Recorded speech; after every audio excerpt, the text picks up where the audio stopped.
Bonsoir, c'est un plaisir de vous retrouver. Nous sommes le samedi 4 février et tout de suite, voici les informations que nous allons développer. Une rencontre tout d'abord ce soir à l'occasion de la Journée mondiale de lutte contre le cancer avec Adjila Payet, dont la maladie, un cancer du sein, a été diagnostiquée en 2019. Comme plus de 6000 personnes chaque année au Fénois, Adjila suit un traitement. C'est un établissement scolaire qui existe depuis 1860, peut-être le plus réputé de Tahiti. Le collège-lycée Lamné a organisé sa journée portes ouvertes aujourd'hui, la première depuis de très nombreuses années. Explorer l'Océanie au cours d'un voyage d'émotion, de découverte et de partage, tout cela porté par les talents audiovisuels du Pacifique, c'est l'essence même du FIFO qui fête ses 20 ans cette année. Une chanson, ou plutôt un hymne à la paix, écrit et interprété par des élèves de l'école élémentaire Moenoa de Tiarei. Le projet les emmènera jusqu'à Paris pour les Jeux olympiques et paralympiques. C'est une très belle histoire et elle nous sera racontée, peut-être même chantée, par le directeur de l'école Moenoa, Tati Salmon, invité de notre rubrique Tehono Rahua. Merci d'être avec nous pour ouvrir ce journal. Cette tragédie à Uapau. Un accident mortel s'est produit cet après-midi aux alentours de 14h30 à Hakahau. Un véhicule est tombé au niveau du quai en faisant marche arrière. Le conducteur, âgé de 69 ans, est décédé par noyade. Il n'a pas pu sortir de l'habitacle à temps. Personne n'a pu lui porter secours. La voiture ayant été immergée par 10 mètres de profondeur. Ce sont des enfants qui se baignaient non loin qui ont averti les pompiers. Écoutez le chef de corps de Uapau, Dani Capron, interviewé par Lionel Tehamouana. On a été appelé par les enfants, donc il y avait un véhicule qui était tombé dans l'eau, près du quai, avec une personne à bord. On est arrivé, on est parti, on a récupéré le matériel qu'il fallait. Le matériel, appareil respiratoire venant, on a plongé en dessous pour récupérer le véhicule qui était incarcéré dans le véhicule, avec ceinture. Et ce samedi 4 février, c'est la Journée mondiale de lutte contre le cancer, une journée consacrée à la prévention, au traitement et à la lutte contre les stigmatisations. Ce soir, nous vous proposons une rencontre avec Adjila Payet, dont la maladie a été diagnostiquée en 2019. Elle a d'abord refusé de se soigner, mais aujourd'hui, grâce au soutien de sa famille et au réconfort qu'elle a trouvé dans la foi, elle est en rémission. Portrait signé Lucille Guichet et Mirko Vanfou. Une vie simple, partagée entre sa famille et ses animaux. Mais en 2019, le quotidien d'Adjila bascule. Son médecin lui diagnostique un cancer du sein. Sur le coup, ça a été un choc, quoi. Hein. Et après, je n'ai pas voulu me soigner. En soi-disant que le cancer, c'est la mort, quoi. Hein. Ses enfants, mais surtout ses petits-enfants, entourent Adjila et finissent par la convaincre de se soigner. Une épreuve traversée en famille. On lui a dit qu'il faut qu'elle soit forte.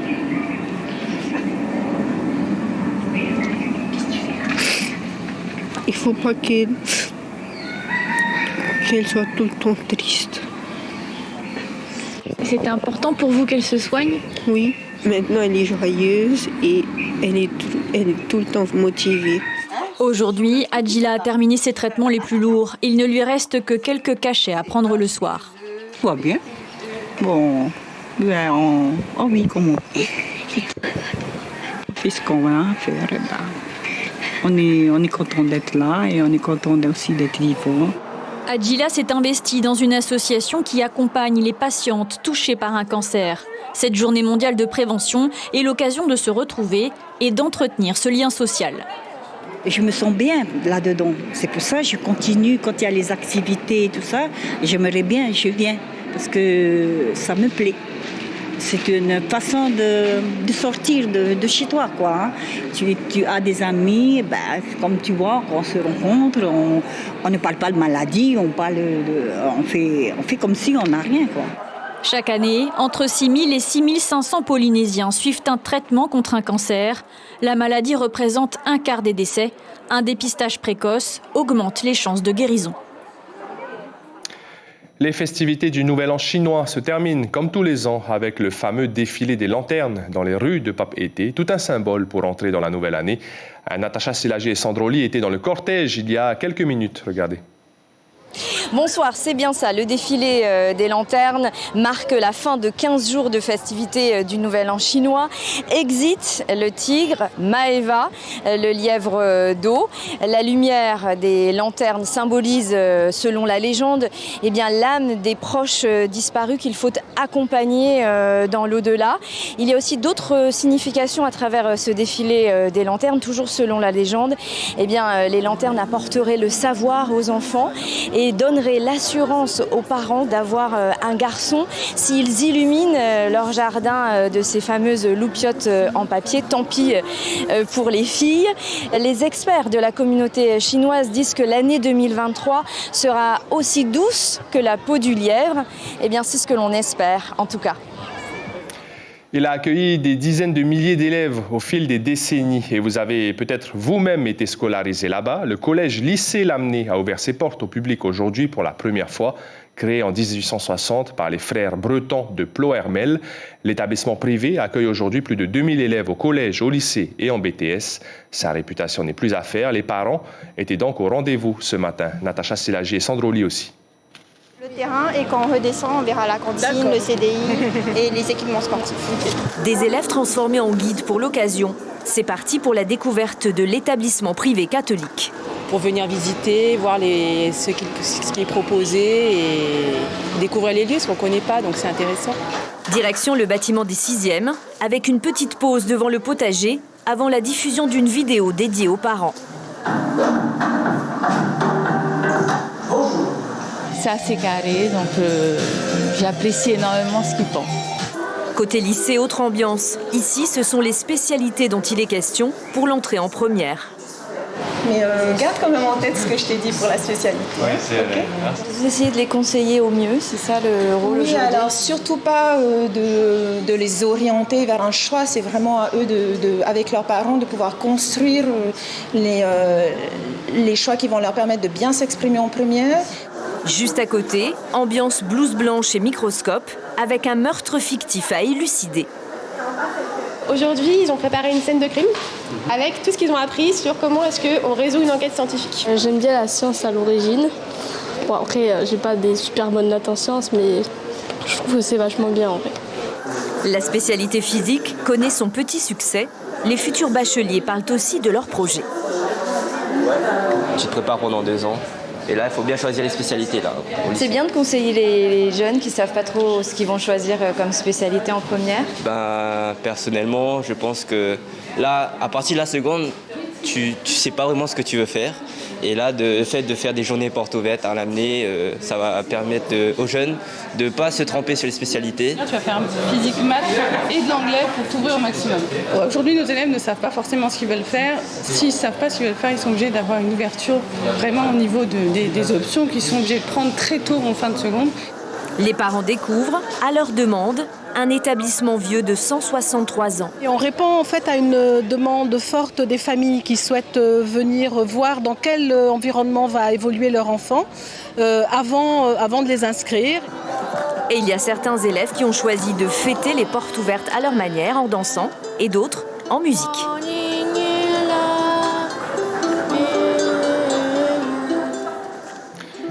La cérémonie d'ouverture officielle du 20e FIFO, le Festival international du film documentaire océanien, ce sera mardi à la Maison de la Culture. Mais les premières projections en salle ont débuté aujourd'hui. Les entrées sont libres et gratuites au Grand Théâtre, tout comme demain et lundi. On fait le point avec vous, Stéphane Ratino. Bienvenue à la Maison de la Culture, c'est l'ouverture du 20e Festival du film océanien et on peut dire que d'ores et déjà le public est présent. À partir de 16h, c'était le rendez-vous avec les courts-métrages et depuis 19h, eh bien, rendez-vous avec la fiction où 3 thématiques dominantes vont revenir sans cesse jusqu'à samedi prochain. Une thématique liée aux identités, on va le voir dans quelques instants avec un film consacré au voyage d'un jeune Kanak qui va découvrir la France, la métropole et surtout qui va se sentir blessé par les regards obliques des passants honnêtes comme aurait dit Brassens. Une thématique aussi liée à l'environnement, l'irrigation, la montée des eaux, l'agriculture aujourd'hui à outrance sur des modèles intensifs qui oublient le respect des peuples autochtones, c'est une thématique importante. Et puis le troisième élément qui est le cœur même du FIFO, la transmission avec un rendez-vous attendu ici à la Maison de la Culture, un rendez-vous polynésien, puisque lundi matin avec les scolaires, eh bien, les protagonistes d'un documentaire consacré à la transmission, à la langue et à la culture marquisienne, eh bien, seront ici présents pour rencontrer les collégiens et échanger avec eux sur le combat qu'ils mènent, combat du cœur et combat de la passion. Et on peut dire que ces deux mots, combat et passion, eh bien, sont la signature du FIFO. Vous le savez, le FIFO a 20 ans. Alors le cinéma, c'est magique. Dialogue intérieur, dialogue avec les autres. Ça dure jusqu'à la semaine prochaine à la Maison de la Culture. Bonne soirée. On se retrouve tout au long de la semaine prochaine pour le journal du FIFO à 19h15. Et le FIFO, c'est donc jusqu'au 12 février. N'oubliez pas, vous pouvez également acheter un pass numérique sur le site officiel du festival. Et puis, ce rappel, lundi, veille d'ouverture officielle à 19h30, une soirée spéciale 20 ans du FIFO vous sera proposée sur nos antennes. En ce samedi, c'est le retour de notre rubrique consacrée aux artistes. Place donc à Te Honu Rahua.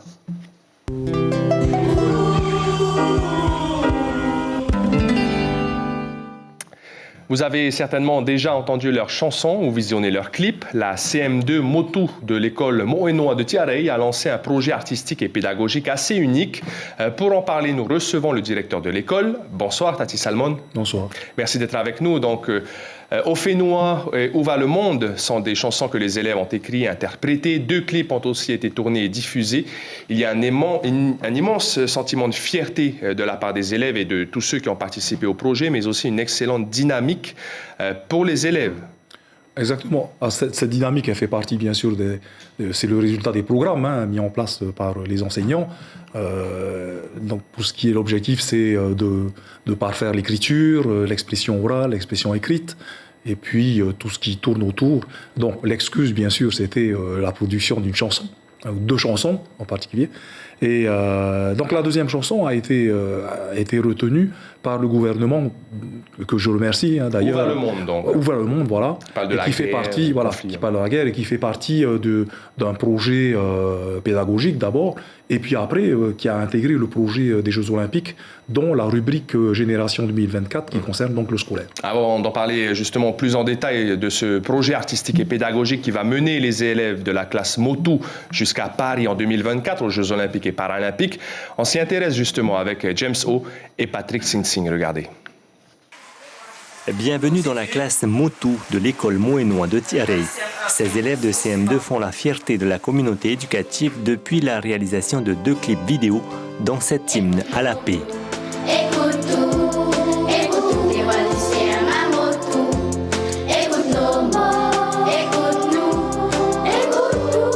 Ça a été très fédérateur, ça a réuni les enfants entre eux, ça a réuni les parents, ça a réconcilié les parents avec l'école, le corps enseignant avec les parents. Et là, ça a tellement été fédérateur qu'on arrive à toucher même des personnalités de France.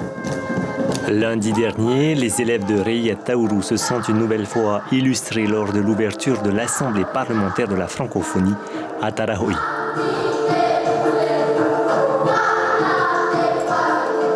Ça fait un peu bizarre parce que, surtout ça fait honte parce que, en fait ça n'arrive pas à tout le monde. Donc du coup tu te rends compte de la chance que tu as.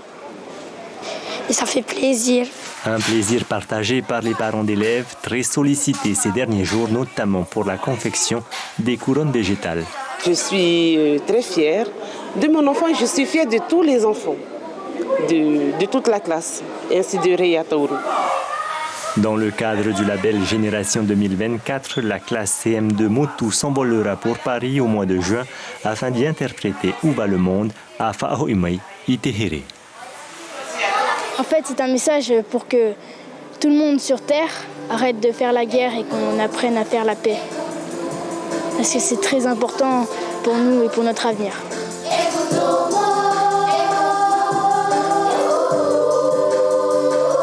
En attendant leur déplacement dans l'Hexagone, les élèves de Mo'enoa se préparent pour la chorale de la circonscription, prévue le mois prochain à la Pointe-Vénus. Tati Salmon, on l'a entendu pendant les interviews, des élèves qui s'expriment très bien. Est-ce qu'il y a vraiment eu une évolution depuis que le projet a été mis en place? Ils sont désormais en CM2, le projet a commencé en CM1. Oui, formidable, hein, l'évolution est extraordinaire et on ne retrouve plus ces comportements agressifs ou désobligeants entre eux. Au contraire, il y a vraiment une harmonie et une entente et on voit que ces élèves de CM2, c'est vraiment une image, hein, c'est vraiment un exemple pour l'école. Et ils se préparent très sérieusement pour 2024. Oui, avec l'aide des parents. Alors là, il faut féliciter aussi l'association qui a été mise en place par les parents d'élèves et grâce à qui les moyens ont doublé, triplé. Et donc ça facilite le travail. Ouais. Et des parents qui ont versé quelques larmes durant l'Assemblée parlementaire francophone, justement, on l'a vu dans le sujet pendant les interprétations. Écoutez, les larmes, on les verse depuis déjà pas mal de temps. Hein. Depuis 1 an déjà, à chaque fois que le clip, dès que le clip a commencé à être diffusé, tout le monde a été sensible à ça. Et bon, voilà, les sentiments sortent naturellement. Comment ça va se passer ce déplacement justement? Qu'est-ce qui est prévu pour eux? Alors, la vingtaine d'élèves partent en juin, accompagnés par 4 parents avec la maîtresse. Juin 2024, hein? Non, ils partent 2023 cette année, déjà. 2023. Pour les Paralympiques. 2023. Et donc, ils sont censés visiter certains endroits importants de Paris, hein, musées, Stade de France peut-être, puisque c'est lié un peu au sport aussi. Et non, ils vont en avoir plein les yeux. Donc 14 enfants n'ont jamais pris l'avion. Et ça va être la découverte. Voilà. Un vrai projet pédagogique pur. Tati Salmon, notre petite parenthèse, vous êtes vous-même directeur de l'école, mais aussi artiste. Vous avez aussi une chanson sur l'école Mots et Noirs. Rapidement, on peut avoir un extrait avant de vous retrouver à la fin de ce journal. Alors, c'est la suite de celle que j'ai commencé tout à l'heure.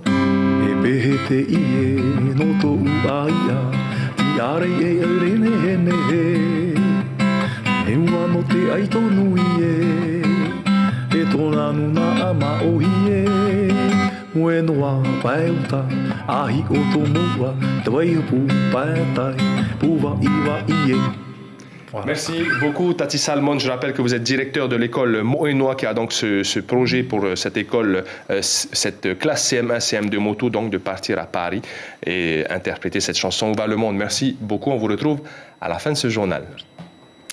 La saison de rugby a repris cette semaine avec notamment la victoire de Pirée face à Pape Été.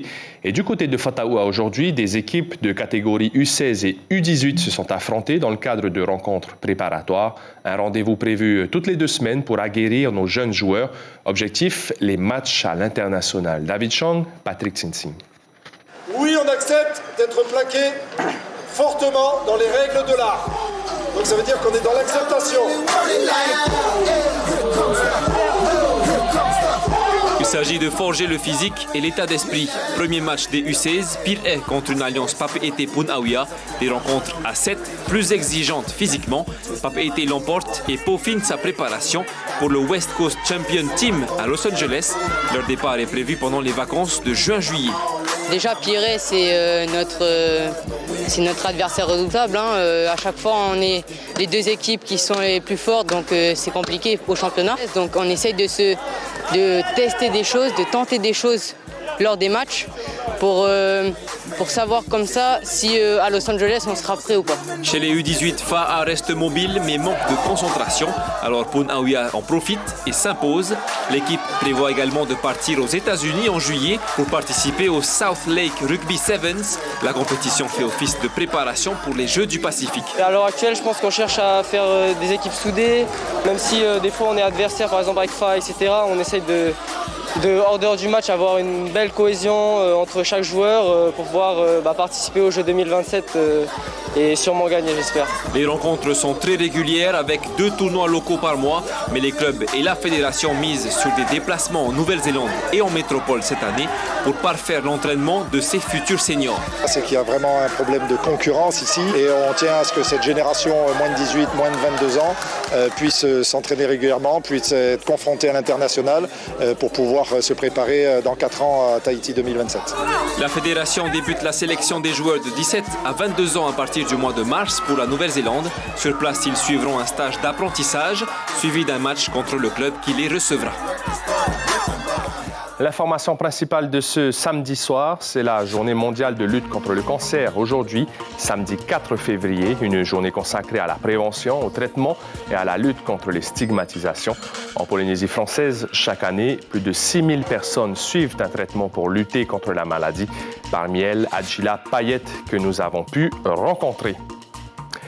À la télévision, ce samedi soir, sur Polynésie la Première, à l'occasion des 20 ans du FIFO, on vous propose une soirée documentaire avec 3 réalisations d'exception sur les traces des GIs à Bora Bora de Lionel Boisseau, Loimata de Sweetest Tears de Anna Marbrook et Black Panthers Woman de Rachel Perkins. C'est la fin de cette édition. Merci pour votre fidélité. Demain matin en radio, premier rendez-vous de l'information à 6h30. Passez une excellente soirée. Je vous dis à demain. Prenez bien soin de vous. Petite chanson de Tati Salmon pour terminer notre journal. Alors une chanson en hommage à mon beau-père Alain Netty, disparu. Près de mon cœur, en rêvant tendrement, murmurant un air berceur. Et dans la nuit, dans mes bras et tout bas, entendre le premier oui, quand le soleil se lève, terminant notre rêve. Il ne faut pas pleurer, chérie, attendons la nuit.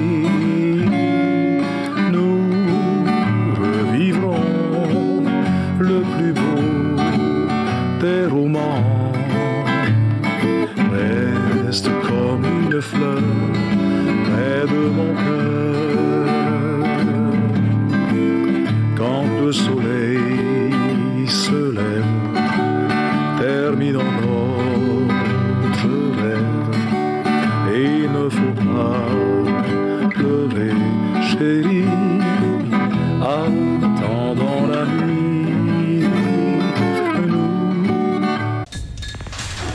L'information en continu sur Polynésie la Première, Internet et réseaux sociaux.